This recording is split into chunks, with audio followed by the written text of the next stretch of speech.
Children's Day at the Legislature has been an annual event at the Capitol for many, many years. It's a day when child advocates seek to highlight issues regarding child welfare, daycare, education, and social service resources for families who need them. Our guest tonight chaired this year's event. Jim McKay is the state coordinator of Prevent Child Abuse West Virginia, based in Huntington. Mr. McKay, welcome. Glad you're here. Thank you very much. Where did you come up with this idea to have students ask questions via YouTube? Well, we've always tried to provide a voice for students, for youth, to be able to speak out on issues. And so we've tried different strategies, and to be honest, watching the CNN YouTube debate and the success of that, we thought, let's give that a try in West Virginia and see if we could get the interest. And we have just been very pleased that the youth across the state have logged on and asked some very profound questions, and we're very pleased with the result. Here's the video that Mountainside Media in Huntington produced to promote the idea to students and to get them to ask their questions. Let's take a look.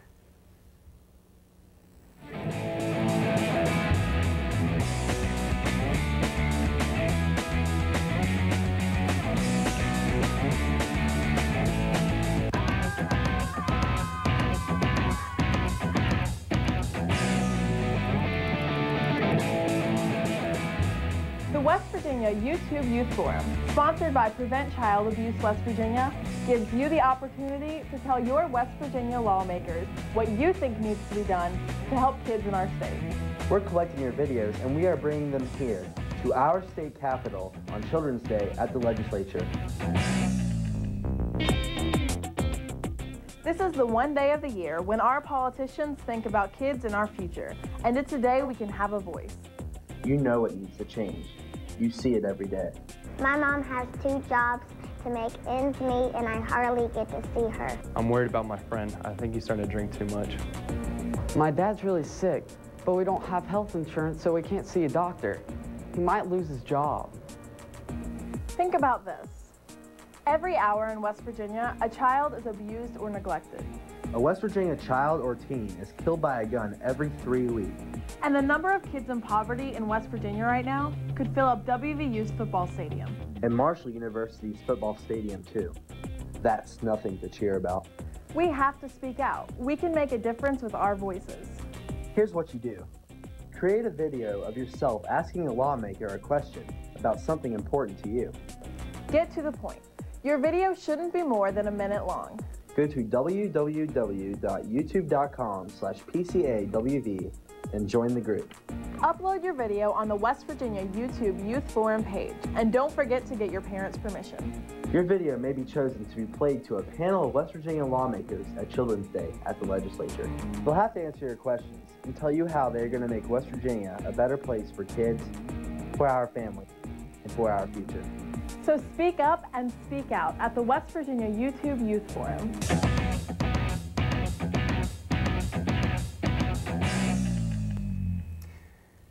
Well, that should have gotten them going. It was great. It was great. Do you envision doing this next year? Absolutely. We are already thinking about ideas to strengthen it, expand our reach. Kids could still upload their videos if they want to ask those questions. We'll do our best to get them communicated to the legislature, and we're looking forward to next year's Youth Forum. All right. You are with an organization called Prevent Child Abuse West Virginia. How do you do that? Well, we have a significant challenge. Our mission is to eliminate child abuse and neglect in all its forms in West Virginia. And unfortunately, it's a daunting task. We know the statistics are quite high. And really, a lot of that is a function of the system that we have, that we do not intervene. It almost guarantees that children will be harmed because we don't intervene until they are harmed. The funding doesn't come until there's foster care and adoption and welfare. So we're trying to expand prevention services that will help build protective factors for families that have been proven to reduce incidents of maltreatment. There's successful programs. One of our highest priorities is to expand in-home family education programs, which provide home visitors to vulnerable families with newborn children. It begins prenatally, has a number of outstanding outcomes in addition to child abuse prevention. to help improve the quality of life for newborns and their mothers.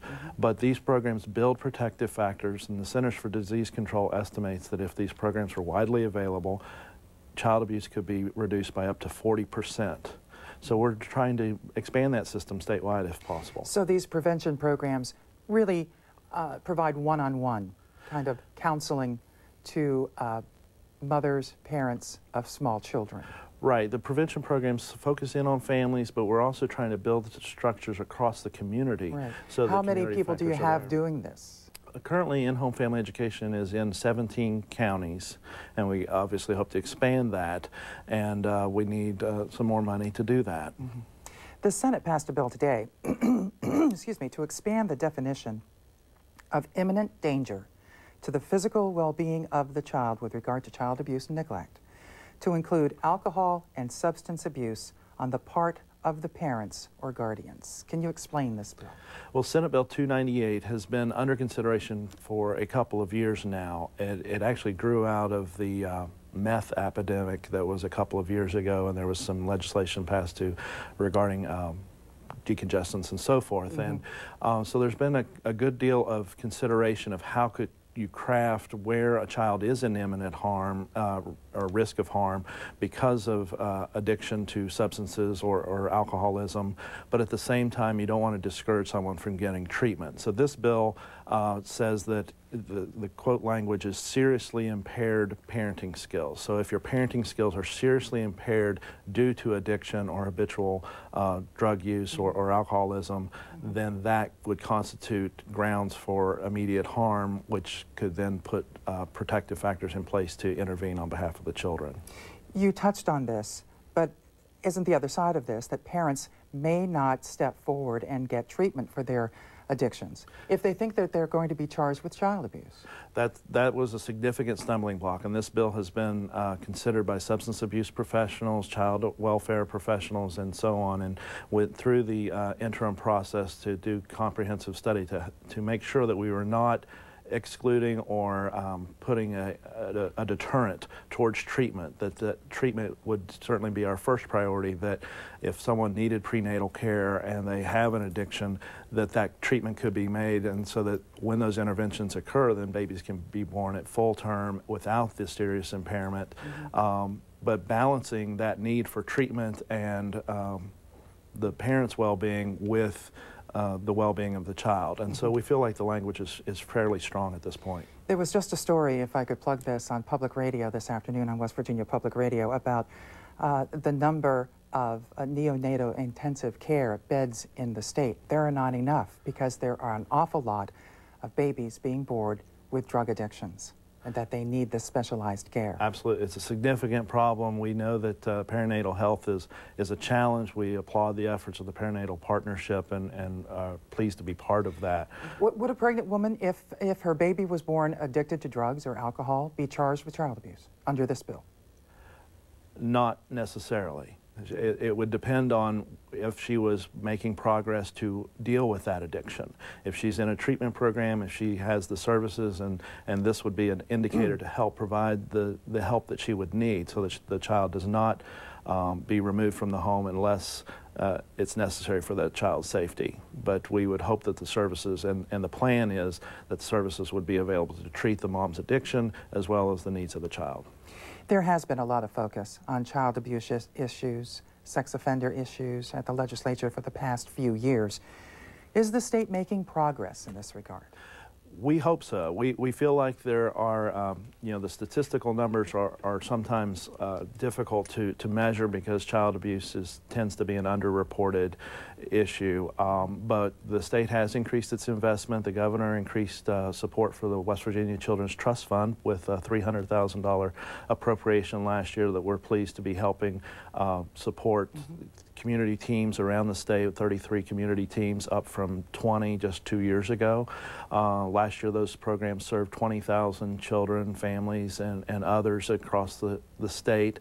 The governor has proposed expansion for the in-home family education programs that are proving effective. And so we hope that the results will be positive, but we know that it oftentimes takes many years for these generational issues to be realized in terms of the statistics. And in the meantime, you'll keep working on it. Jim Absolutely. McKay of Prevent Child Abuse West Virginia, thank you very much. Thank you.